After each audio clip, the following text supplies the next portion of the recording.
Hello friends, मेरा नाम है विपिन गिरी और आप देख रहे हैं इंडियन कॉमिक्स यूनिवर्स। तो आज की कॉमिक्स है नागराज और शंकर शहंशाह। तो चलिए शुरू करते हैं बिना किसी देरी।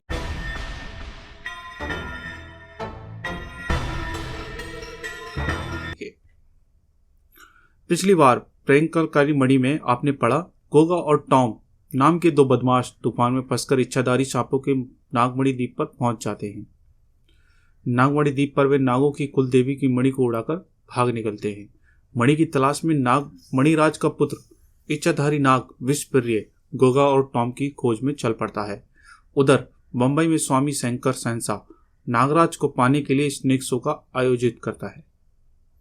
स्वामी शंकर शहंशाह आश्रम के बाहर लगा स्नेक शो का पोस्टर नागराज भी पढ़ता है। इच्छाधारी सांप, ये शंकर शहंशाह चक्कर क्या चला रहा है। बंबई में विषप्रिय स्नेक शो की धूम मची हुई थी। टिकट खिड़की पर लंबी लंबी पंक्तियों में लगी हुई थी। स्नेक शो टिकट 10 रुपये, 1 मुझे, 3 मुझे, 2 टिकट मुझे भी। टिकट ब्लैकों की तो बन आई थी। 10 वाली शो में उसी शाम बंबई के वानखेड़े स्टेडियम में पांव रखने की जगह तक नहीं थी। नागराज स्वयं भी उस भीड़ में शामिल था। देखूंगा इच्छाधारी सांप को मंच तक कैसे बुलाता है विषप्रिय। शंकर शहंशाह कैबिन में अजीब सी उत्तेजना फैली हुई थी। पीन की तान पर जब नागराज मंच पर पहुंचेगा बॉब, तुम उसे बेशक बेहोश करके तुरंत हेडक्वार्टर ले आना। लेकिन नागराज को बेहोश करना ये नामुमकिन है शहंशाह। नहीं, बीन की तान पर उसके जिस्म से सभी सांप निकलकर विषप्रिय के गुलाम बन जाएंगे। तब नागराज एक साधारण मानव के समान होगा। तुम उसे आसानी से कवर कर लेना, समझे। आप ग्रेट हो शंकर शहंशाह। फिर हेडक्वार्टर पर डॉक्टर ब्रेनो 3 दिन में ही उसका ब्रेन वॉश करके नागराज को हमारा गुलाम कर देगा। हा हा हा। और जब इंतजार की घड़ियां समाप्त हुई, दुनिया का सबसे हैरत अंगेज कारनामा पेश करने के लिए विषप्रिय आपके सामने है। विषप्रिय। आओ बॉब, शो शुरू हो रहा है। यस शहंशाह। इधर विषप्रिय ने बीन पर तान छेड़ दी। दर्शक थाम साथ बैठे। कुछ ही देर में ना जाने कहां से इधर उधर सांप मंच की ओर जाने लगे। हाय राम, सांप, ओए मारे, सांप ही सांप, कमाल है। मर गए और सांप, चमत्कार। भीड़ में बैठा नागराज भी इस चमत्कार को देखकर हंस प्रस्त और कि अचानक उफ, मेरा दिल बेचैन हो रहा है। बेन की धुन उसके मस्तिष्क पर छाती चली गई। उफ, ये क्या हो रहा है मुझे। उफ, ये धुन। बेन की धुन पर थिसकता हुआ नागराज मंच पर पहुंचा। यह कौन है। यह धुन मुझे मदहोश कर रही है। इच्छाधारी सांप। अरे, ये सांप जैसा व्यक्ति कौन है। नागराज के जिस्म में बसे सभी सांप बाहर आने लगे। मेरी शक्ति क्षीण होती जा रही है, लेकिन मैं इस बीन की धुन के आगे विवश हो रहा हूं। मेरा सिर चकरा रहा है। नागराज आ गया। मेरी योजना सफल हो गई। उधर बॉब नागराज को देखकर उछल पड़ा। मुझ पर बेहोशी छाती जा रही है। ओह, नागराज आ पहुंचा। अब मेरा काम शुरू। इसे उठाकर तुरंत यहां से ले चलो। आखिरकार चक्कर क्या है। कौन है यह विचित्र मानव। कार में डालकर इसे हेडक्वार्टर ले जाऊंगा। कुछ ही क्षणों बाद समाप्त हो गया। इच्छाधारी सांप स्वयं प्रकट हुआ गए। वाह, क्या शानदार करिश्मा था। ऐसा नजारा कभी नहीं देखा। लेकिन विषप्रिय बुरी तरह से परेशान हो उठा। आखिर वह सांप जैसा मानव कौन था जो बीन की धुन पर मदहोश हो उठा, और बॉब उसे न जाने कहां ले गया। मुझे शंकर शहंशाह से पूछना होगा। उधर शंकर शहंशाह के हेडक्वार्टर में इसे होश आ रहा है। शहंशाह। ओह। नागराज उठ बैठा। यह मैं कहाँ आ गया हूं। शंकर शहंशाह के जेल में नागराज। ओह, यह है जुर्म की दुनिया के बेताज शहंशाह शंकर शहंशाह, जिसके सामने अब तुम भी सिर झुकाओगे। नागराज ईश्वर के अलावा केवल महात्मा गोरखनाथ के सामने सिर झुकाता है मिस्टर गुमनाम। शंकर शहंशाह के सामने न झुकाने वाले सिरों को तोड़ दिया जाता है। नागराज, हा, जरा पलट कर पीछे तो देख। नागराज तुरंत पीछे पलटा। यह रीछ है नागराज। आज हम इससे तुम्हारी कुश्ती देखना चाहते हैं। रीछ नाम के इस पहलवान ने हाथ में पकड़ी मोटी रोड इसके सामने तोड़ दिया। ऐसे कितने ही रीछों का मेरा पाला पड़ चुका है। ओह, आओ प्यारे रीछ, तुमसे भी मुकाबला कर लेते हैं। रीछ नागराज पर झपटा। नागराज रीछ की छाती पर जड़ दी फ्लाइंग किक। किक का असर ना होते देख नागराज ने टांगों को कैंची बनाकर उसके गले में डाल दी। ओह, काफी ताकतवर है। नागराज उछलकर वापस जमीन पर पहुंच आया। इस पर स्नेक हैंड का इस्तेमाल करना चाहिए। नागराज ने स्नेक हैंड का इस्तेमाल किया। नागराज ने एक साथ कई बार रीछ पर हमला किया। क्यों नागराज, किसी बच्चे से दहाड़ रहे हो तुम? उफ, आखिर ये क्या हो गया मुझे? रीछ ने आगे बढ़कर एक जबरदस्त घुसा नागराज के सीने पर दे मारा। उसके फर्श पर गिरने से पूर्व ही रीछ ने एक ठोकर पसलियों में जड़ दी। नागराज ने अपनी संपूर्ण शक्ति जुटाकर रीछ पर छलांग लगाई, लेकिन अब तुझे रॉकेट बनाऊंगा नागराज। रीछ ने उसे उछाल फेंका। ओह, उसके गिरते ही रीछ उस पर चढ़ बैठा। इसे अजगर दाव लगाकर काबू में करता हूं। नागराज ने कोशिश की। यह क्या, इस दाव से तो इसकी सारी पसलियां टूट जानी चाहिए थी। यह तो मुझ पर हावी होता जा रहा है। अब अंतिम हथियार है सांप। मेरी सारी सर्प शक्तियां। ओह, मेरा दम घुट रहा है। नागराज बेहोश हो गया। हा हा हा। देखा बॉब, नागराज शक्तियां छिन जाने के बाद कितना पंगु हो गया है। और जाने दो, जानते हो रीछ के साथ नागराज की जंग मैंने यही जानने के लिए करवाई थी कि अब नागराज में कितना दम रह गया है। इसे डॉक्टर ब्रोनो के प्रयोगशाला में पहुंचा दो रीछ। जो हुक्म शहंशाह। तुमने मेरा गलत प्रयोग किया है शंकर शहंशाह, मेरे साथ धोखा किया है। तुमने मुझे नागराज के विषय में पहले नहीं बताया, अन्यथा मैं ये शो करता नहीं। मणि प्राप्त करने के लिए तुम्हें यह कीमत मुझे देनी ही पड़ती, जो मैं गोग और टॉम को दे चुका हूं, और कीमत चुकाने का तुम्हारे पास यही रास्ता था। Snake show. मैं तुम जैसे धोखेबाज आदमी के साथ एक पल नहीं रहना चाहता। मेरी मणि मुझे वापस दे दो शंकर शहंशाह। सुनते ही नागराज शंकर शहंशाह अट्ठास जगकर उठा। अभी तुम कहीं नहीं जाओगे। नागराज के ब्रेन वॉश के बाद तुम उसे उसकी सर्प शक्तियां लौटाओगे। नागराज को तो मैं एक बार फिर समाज का दुश्मन बनाकर जुर्म की दुनिया में उसकी ऊंची ऊंची बोली लगवाना चाहता हूं। और अगर तुमने शक्तियां लौटाने से इनकार किया तो वे मणि मैं तुम्हें हरगिज नहीं दूंगा, और तुम्हारी लाश भी किसी चौराहे पर लटकी नजर आएगी। कहने के साथ ही स्वामी शंकर शहंशाह ने डमरू बजाया। डमरू का संकेत सुनकर कुछ शिष्य वहां पहुंच गए। शंकर शहंशाह ने जब आदेश दिया, विश्वप्रिय के बेअदब हमारे मेहमान घर में रखा जाए। चलो चलो भीतर। उफ, विश्वप्रिय का मस्तिष्क तेजी से साथ चलने लगा। यह अच्छा नहीं हुआ। मुझे नागराज को स्वामी शंकर शहंशाह के चंगुल से बचाना होगा, लेकिन मैं नागराज तक पहुंचूंगा कैसे? एक उपाय है। अगले ही पल उसका रूप तेजी के साथ बदलता चला गया। अपनी इच्छाधारी शक्ति से वह शंकर शहंशाह बन गया। स्वामी शंकर शहंशाह, स्वामी आप यहां पर कैसे सपेरा? वह सांप बनकर फरार हो गया। मूर्ख, दरवाजा खोलो। खोलता हूं स्वामी शंकर शहंशाह। बाहर निकलते ही विश्वप्रिय दोनों पर बिजली की तरह टूट पड़ा। ओह श्रीधरी, जल्दी बताओ नागराज कहाँ है, वरना अभी गर्दन तोड़ दूंगा। उफ, उससे नागराज का पता लेकर अब जल्दी ही मुझे नागराज के पास पहुंचना होगा। वह रहा नागराज। वह तुरंत सांप में परिवर्तित हो गया और वापस अपने असली रूप में आया। ओह विश्वप्रिय, मैं स्वयं तुमसे मिलना चाहता था। नागराज की सर्प शक्तियां छीन लेने वाला इंसान साधारण नहीं हो सकता। बताओ कौन हो तुम? तुमने ठीक पहचाना नागराज, मैं एक इच्छाधारी सांप हूं, नागमणि द्वीप का वासी। लेकिन तुम मुंबई स्वामी शंकर शहंशाह के हाथ कैसे लग गए?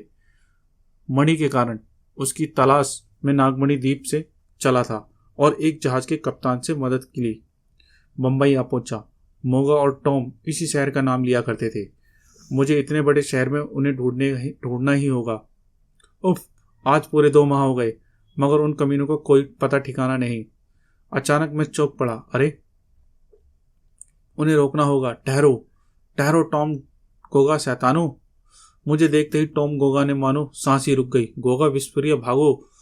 वह रहा, ये कैसे आ पहुंचा यहाँ पर? रुको, रुक जाओ शैतान, मुसीबत। अब मैं तुम्हें किसी भी कीमत पर भागने नहीं दूंगा कुत्तो। टॉम बहुत तेजी के साथ सड़क पर चलने लगा, लेकिन जोगा वहां से रुका नहीं।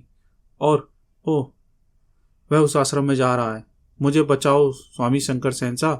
ओ गोगा, बच्चे के भीतर ले जाओ, हम अभी आते हैं। बस करो भक्तों, अब हम विश्राम करना चाहते हैं। जय स्वामी शंकर सहनसा की जय जय। अभी स्वामी भीतर पहुंचा ही था कि तूफान की तरह भीतर दाखिल हुआ। मुझे देखते ही लोग गोगा पल पातालों के समान चीखा, यही है शंकर सहनसा, मेरी मौत बनके मेरे पीछे पड़ा है। ये मणि हमने तुम्हें बेची थी। इससे पहले कि वे अपना वाक्य पूरा कर पाता, मैंने अपने दांत उसके गर्दन में गड़ा दिए। ओह इच्छाधारी सांप, कौन हो तुम? मुझे वह मणि दे दो शंकर सहनसा। मैं वह मणि लेने के लिए सैकड़ों मील अपने द्वीप से यहां आया हूं। ये गोगा क्या कह रहा था? इच्छाधारी सांप, क्या चक्कर है? ओह, इसे कोई झूठी कहानी सुनानी पड़ेगी। वह मणि हमारी देवता इच्छाधारी सांप की है, जिसे टॉम और गोगा चुरा कर लाए थे।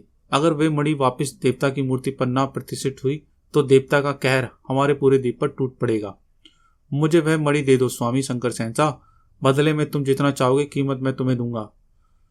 मगर गोगा ने तो कुछ और ही कहानी सुनाई थी कि उसने मणि को एक सपेरे से हासिल किया था। मैं ही वह सपेरा हूं। तुम सपेरे हो? हाँ। स्वामी ने डमरू बजाया। डमरू की आवाज सुनकर एक शिष्य बाहर निकल आया। ये बीन बजाकर दिखाओ।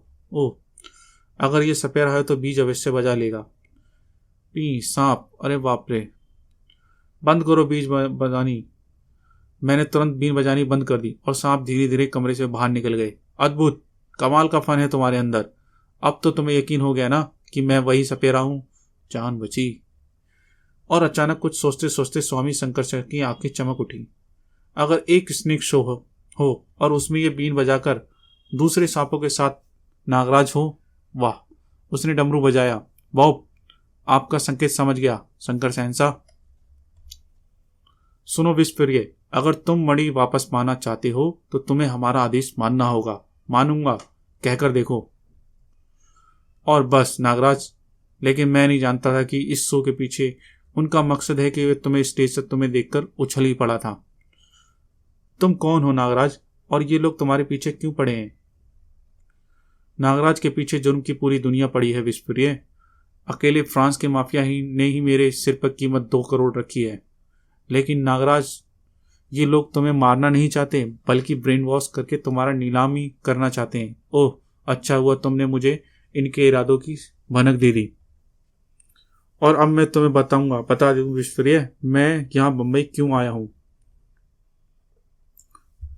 स्वामी के रूप में शैतान इस शंकर सहनसा के मादक पदार्थों का रैकेट सफाया करने पूरी बंबई में फैले इस धूर्त के भगवा वस्त्रधारी एजेंट डमरुओं में चरस, अफीम, गांजा सप्लाई करके युवाओं की पीढ़ी को खोखला कर रहे हैं। यहां बंबई आया हूं अपने जाल में फंसाने।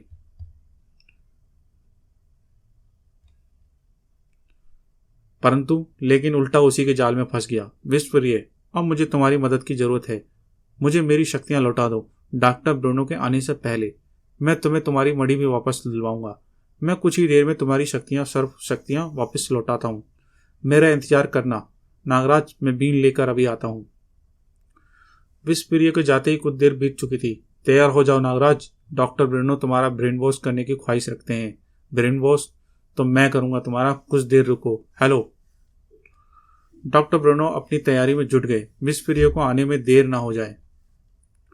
अब कुछ ही दिनों में तुम हमारे गुलाम बन जाओगे नागराज।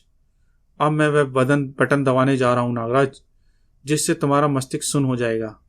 अब तक तो उसे आ जाना चाहिए। उफ, कहीं ठीक उसी पल पी बीन की ध्वनि सुनते ही शंकर सहनसा उछल पड़ा। उफ, ये बीन ठीक समय पर बजी विस्फोर्य। इसका मतलब विस्फोर्य आजाद हो चुका है और वह कहीं नागराज को सर्वशक्तियां वक्त से पहले ही नहीं, यह नहीं हो सकता। गुस्से से उबलता शंकर सहनसा बाहर भागा। मैं तुम्हें जिंदा नहीं छोड़ूंगा विस्फोर्य, धोखेबाज। आवाज उस कमरे से आ रही है। तोड़ दो दरवाजा, खत्म कर दो उसे। बॉब दरवाजा तोड़ने लगा। कुछ ही देर में दरवाजा टूट गया। दरवाजा टूटते ही उछल पड़े। अरे सांप, कमीने। लेकिन बीन बजना बंद नहीं किया। पीड़ा से उसका चेहरा लाल हो चुका था, किंतु बीन लय ना टूटी। नागराज को खत्म कर दो बॉब, उधर नागराज डॉक्टर ब्रेनो प्रयोगशाला में सांप देखकर कांप उठा। अरे सांप! ओह, मेरी सर्व शक्तियां लौट रही हैं। पलक झपकते ही सभी नाग नागराज के जिस्म में समा गए। अब नागराज पहले के समान शक्तिशाली हो चुका था।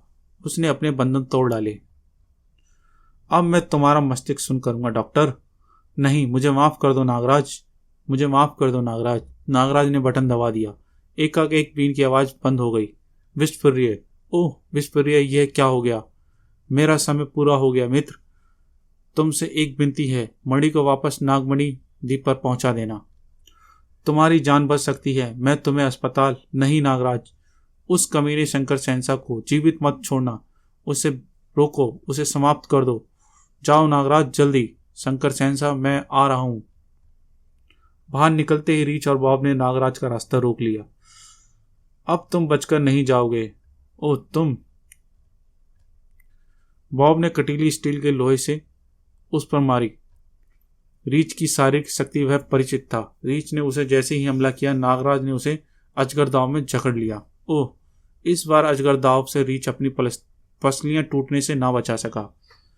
रीच को समाप्त कर नागराज तभी पलटा ही था कि बॉब ने उसे पुनः वार कर दिया, लेकिन नागराज ने बॉब को एक तीर झटका दिया। फिर नागराज का कहर उन पर टूट पड़ा। तड़ाक फड़ाक! नागराज ने गोला बॉब की गर्दन पर उछाल फेंका। शंकर सहसा अभी इस बिल्डिंग से नहीं निकल रहा होगा। वह रहा और फिर ठीक यमदूत की तरह नागराज के सामने जा खड़ा हुआ। तुम आओ शंकर सहसा, तुम्हारा ही इंतजार था। नागराज सहसा वापिस ऊपर की ओर भागा। सीढ़ियां चढ़ता हुआ वह छत पर पहुंच गया। नागराज भी ऊपर जा पहुंचा। कहां गया? अचानक टंकी के ऊपर नागराज को किसी ने धक्का दिया। धक्का देने के साथ ही शंकर सहसा भी टंकी की दूसरी तरफ कूदना चाहा, लेकिन हड़बड़ाहट में उसका संतुलन बिगड़ गया। उफ! ओह बचा! नागराज को देखते ही शंकर सहसा गिड़गिड़ा उठा। मुझे बचा लो नागराज, विस्फिरिया की मणि लौटा दो। वह मेरे डमरू में है। और क्या है तुम्हारे डमरू में? चरस, अफीम, गांजा। मुझे बचा लो नागराज। अच्छा, कोशिश करता हूं। नागराज ने नागरस्सी नीचे लपकाई। इस नागरस्सी को पकड़कर ऊपर आ जाओ। ओह! सहसा ने नागरस्सी को पकड़ ली।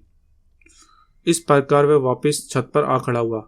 अगर तुम नीचे गिर जाते तो तुम्हारी हड्डियां पसली तक नहीं मिलती। तुम्हारा अब यही हाल होगा नागराज। अब तुम्हें नहीं छोड़ूंगा। लेकिन नागराज ऐन वक्त पर एक तरफ हट गया और शंकर सहसा अपनी ही छत से नीचे जा गिरा। बेचारा, मुझे खत्म करने का अरमान लिए ही समाप्त हो गया। नागराज वापस लौटा। शंकर सहसा का डमरू विस्फिरिया के आसपास ही गिरा होगा। ओह, यह रहा। नागराज ने डमरू को खोला। एक मणि बाहर निकल आई। ओह, इस मणि के लिए विस्फिरिया अपनी जान पर खेल गया। मुझे यह मणि नागमणि द्वीप तक पहुंचानी होगी, लेकिन मैं यहां तक पहुंचूंगा कैसे? ओह, यह नक्शा! उसने मेरी समस्या का हल कर दिया दोस्त विस्फिरिया। नागराज ने विधिवत उसका अंतिम संस्कार किया। फिर एक कमिश्नर को फोन करके उसने आगमन पर छापा मारने को कहा और अंत में नागमणि द्वीप तक जा पहुंचा। नागमणि द्वीप के इच्छाधारी सांप आज भी विस्फिरिया का इंतजार करते होंगे। कहीं वे मुझे अपना हमला न कर दें, इसलिए इन्हें नागमणि दिखानी चाहिए। पुजारी बाबा के नेतृत्व में इच्छाधारी सांप मणि को देखकर उछल पड़े। इसके पास तो देवी की मणि है, लेकिन विस्फिरिया? नागराज किनारे पर उतर आया, जहां विस्फिरिया का इंतजार करते हुए इच्छाधारी सांपों ने उसे चारों ओर घेर लिया। कौन हो तुम युवक, और विस्फिरिया कहाँ है? मेरा नाम नागराज है। यह आपकी अमानत है मेरे पास, और मुझे अफसोस है कि विस्फिरिया अब इस दुनिया में नहीं है। नहीं भैया, मरते समय उसने मुझे इस मणि को इस द्वीप तक पहुंचने का वचन दिया था, इसलिए मैं उसके हत्यारों को सजा देने के बाद यहां आया हूं। तुम महान हो नागराज। हम चाहते हैं कि तुम स्वयं अपने हाथों से इस मणि को देवी पर स्थापित करें। नागराज ने उनका अनुरोध स्वीकार कर लिया। फिर जैसे ही नागराज मणि स्थापित की नीचे उतरा कि देवी ने उसके हाथ में थमी माला उसके गले में जा पहुंची। ये देख विसर्पी कह उठी, नागराज, हमारी देवी का आशीर्वाद तुम्हें मिल गया है। हम चाहते हैं कि तुम यहीं रहो। इस द्वीप की बागडोर मैं तुम्हें सौंपता हूं नागराज। आज से तुम यहाँ के राजा हो। ओह, समाप्त। तो गाइस कैसी लगी आपको ये कॉमिक्स कमेंट में जरूर बताइए। तो मिलते हैं अगली कोशिश में। चैनल को लाइक और सब्सक्राइब करना ना भूलें।